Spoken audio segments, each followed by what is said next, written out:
Welcome to the 2020 New Testament Challenge. Today we're in Mark chapter 9. Jesus has been on the mountain of transfiguration with Peter, James, and John. As they leave the mountain, they get closer into town, they find an argument is taking place. As they get closer, they find that there's a crowd that's arguing with the disciples. You see, a father had brought his son to the disciples to have a demon cast out of his son. The disciples did everything they possibly could, but nothing changed. But when they saw Jesus, they ran to him. Jesus said, "What are you arguing with them about?"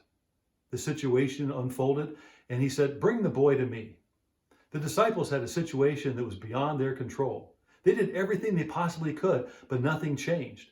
So what did Jesus say? Bring the boy to me.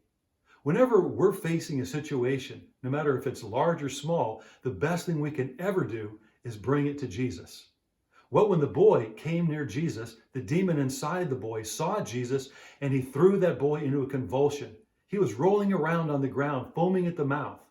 It's interesting to note that Jesus then looked to the father and he said, "How long has he been like this?" And the father said, "Since a child. It's often thrown into the fire and water to kill him. But if you can do anything, take pity on us and help us." Jesus then asks a question. He says, "If I can, everything is possible for him who believes." That is the statement that we need to focus on. In my Bible, I've underlined and highlighted that verse. Rick Warren once said that he has a dictionary in his office that does not have the word impossible because he took the dictionary, found that word, and cut it out. He said, "If nothing is impossible for God, then I don't need to have that word around me." The boy was brought to Jesus, and Jesus cast that demon out. Later, the disciples came to Jesus privately, and they said, "Why couldn't we drive it out?" And Jesus said that this kind can only come out by prayer and fasting. What was Jesus saying? That in spiritual warfare and in the spiritual realm, there are different levels.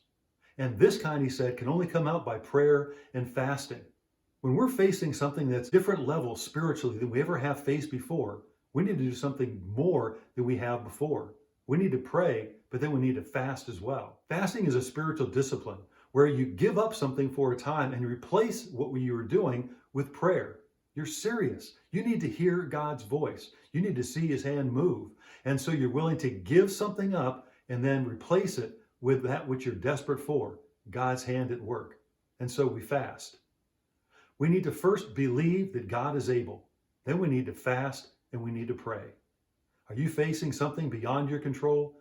Take it to Jesus, fast and pray. Thank you for joining the 2020 New Testament Challenge.